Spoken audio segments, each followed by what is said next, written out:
Hello and welcome to the Red Room. Hello. Today we are doing some more self-promotion. Shameless self-promotion. It's time to talk about the new release, Wretched Bastards, and the Wretched system and the scenario, Yes. Daughters of Darkness. Where do you want to start with? I don't know, maybe how this, well, it started with the scenario, so the Seven Bastards. Yes, that is not yet published. So this started when I suggested... He bullied me into writing something like that. I said you should pick up sword and sorcery movies and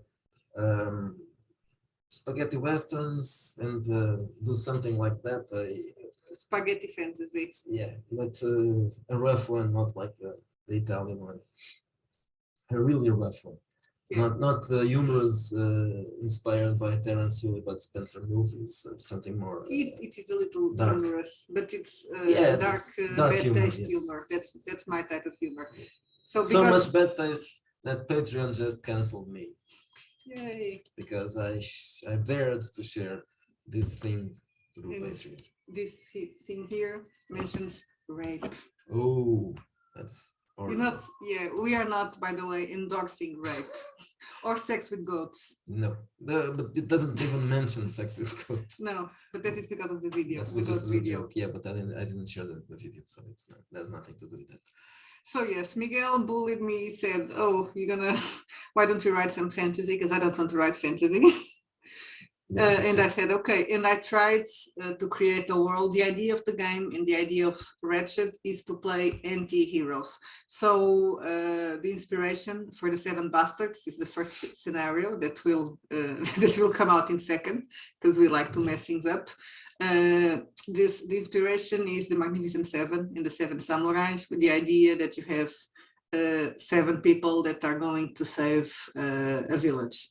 But they're not really heroes, of course. They are scoundrels, bastards, exactly. In this case, they are bastards. So I set up with the really hard and traumatizing task to write the cast of characters, the most controversial that I could imagine. Well, it could be worse. But we have sex addict dwarf. We have a lazy bisexually hero. You got me cancelled by Patreon. Yes. It was his fault. We have a cleric that is a female and is of an order that doesn't like men and are, let's just say, very fans of female love. We have an annoying bard, of course. We have a barbarian female clad just in a tongue. Is a tongue that we say in English. I think it's a thong. A thong, yes, whatever. Sexually undressed, heroically undressed. And we have a magician that is not a magician, because I don't like magic, so I hate magic rules. I don't think that's problematic. Yeah, that's not problematic. Yeah, but he used to be a...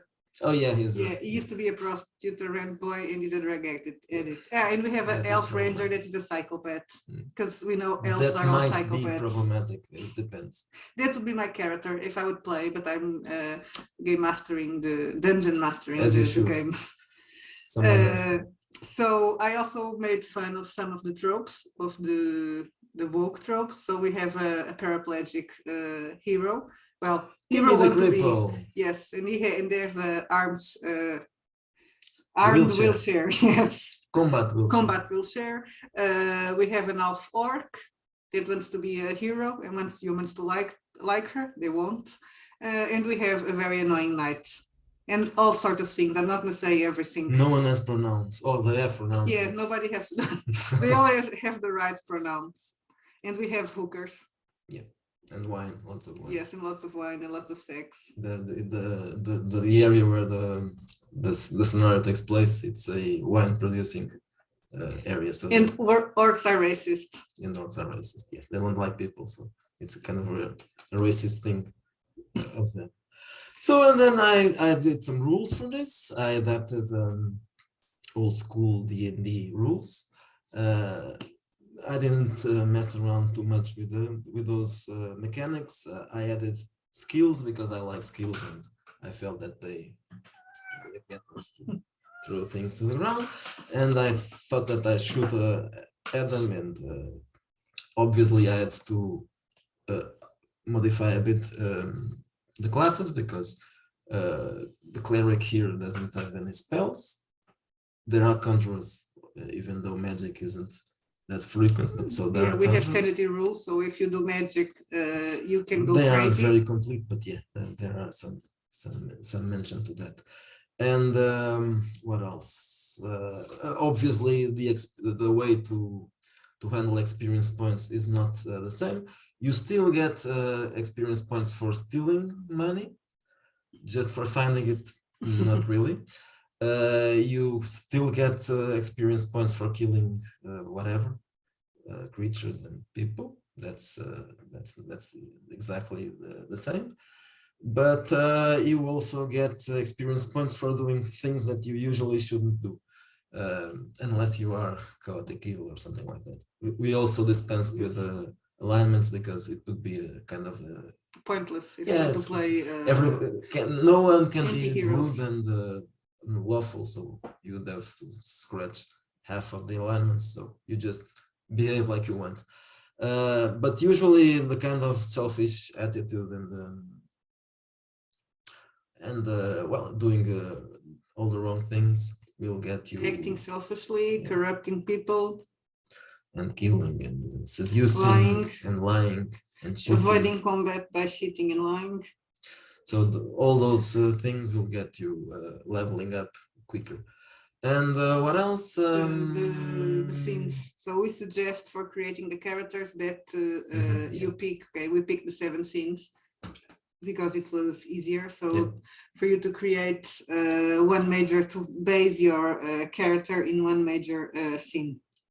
And that obviously that's also related to experience points, not just experience points, but if you behave accordingly to your scene, you get, I think it's 10% more experience points, and also you get a free roll, re-roll, not a roll, in the next game session. So that those are the main points with this, and well, obviously these are simplified rules. Each we have 60 pages of rules, more or less. So they are simplified. There are no rules for building strongholds and all those things, because you aren't supposed to do that. And also you are kept at level 14 for this game, for this particular game. I'm probably doing other games with the Wretched system, and I will cap it even lower, because obviously you can't be heroic when you are we are assuming that we are all playing murder hobos. Yes, not just murder, lying hobos, thief hobos. Yes. And, well, most people already play murder hobos, but well, in this case, they are supposed to be indulging in that murder hobo trope, and not pretending they are heroes that are going to save the kingdom. There are no heroes in the kingdom of Riga. I also replaced the name armor class for defense, because I think it sounds better. Especially if you don't have any armor. Yeah, so it's probably, if you don't like the rules, no problem. You can use lamentations without any trouble, and or any old D&D. Of course, you can even play it with something else, because I'm gonna add another thing that you added here, the cards, that for those that are familiar with the games. We already have it. It's not on this one, right? No, it's going to be on the seven bastards. Yeah. And we'll talk about. I was doubting that. There are also something that there are carousing activities which can.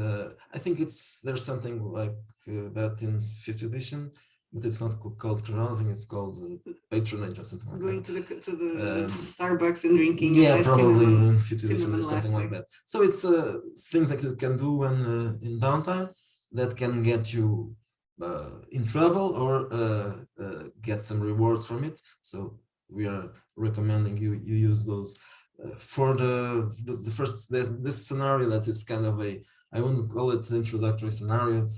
In fact it's a teaser scenario, the one which was published, because I'm going to talk about that next. A little small, and the next one was supposed to be the introductory scenario, but there was I wasn't this, we weren't planning to do this like it's going to be, but we haven't we still haven't the art, the illustrations to do a bigger volume. So we decided, let's publish this all in separate. And then we'll do an anthology at the end of this. Yes, a proper, or perhaps two anthologies, one with these rules and one with 2d6 OGL, Barbaric probably, or Cepheus. We'll think about that later. So now about the Daughters of scenarios. Darkness. So this is a short scenario. It's basically just to play a one shot, so you can easily add it to another campaign. So it's a story about a temple, the Sisters of Xenia. So this is the lesbian sisterhoods. I was gonna call it brotherhoods. Let's just say, without taking any teasers, without too much, that there's something rotten there, and there are vampires. Okay, I already said it. So it was fun to write that scenario because I wanted to write something about vampires, and I was like, oh, vampire lesbians. That is not a cliche at all.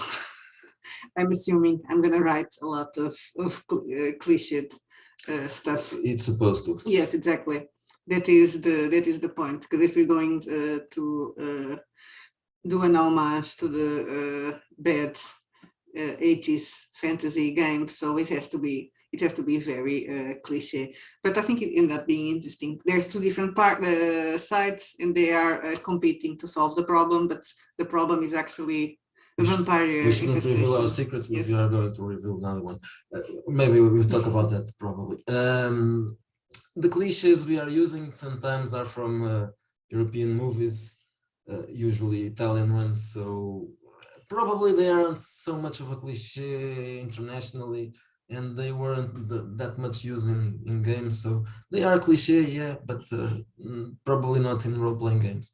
So it ends up being not original, but not the usual cliches. So it's not that bad.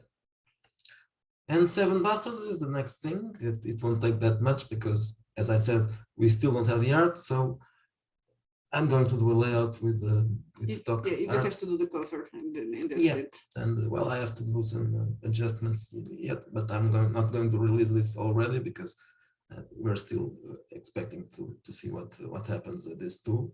And probably in the beginning of May, it will be released. Yeah, in a few days. And let's see, if everybody doesn't hate it, I will keep popping out more adventures. Sleazy, bad taste. Well, now you promised that you're going to do 7, so yes, I promised. Even if no I'm one buys them. 7. Well, actually, not so just I have to do everybody. So I'm gonna do 7 because it's the magic number. Yeah. And in the end, as I said, we're going to publish a larger book, and probably it will have more art and original commissioned illustrations from David Gill, maybe someone else. Yes. Who knows? Let's see, because this is going to take some time. So meanwhile, I'll probably do the layouts with stock art as I've been doing until now. Perhaps I'll use some stock art from other artists, or perhaps I'll use some commissioned art. Meanwhile, I don't know. Let's see. There are still 5 scenarios to go, so a lot of things can happen. Yeah, and 7 Barson doesn't count for the 7, so it's okay. It's 8 actually. So I still have 6 more to do. Okay, so let's start working on that. Okay, I'll put the links there below so you can go and buy them if you haven't. If you haven't, you should, because the cats need food. Yeah, the cats need food. We also need food, but we don't care. So that's it for today, and when we have some more news, we'll talk about that. Stay tuned. I'm already working on the next thing, and it will be a Western. Okay, spaghetti. Yeah, it will be that. It's decided it will be a Western. Yeah, it's on the works already. So I want to take your money, so I'm doing a lot of things. Okay, stay tuned. That's all for today. Bye-bye. Bye.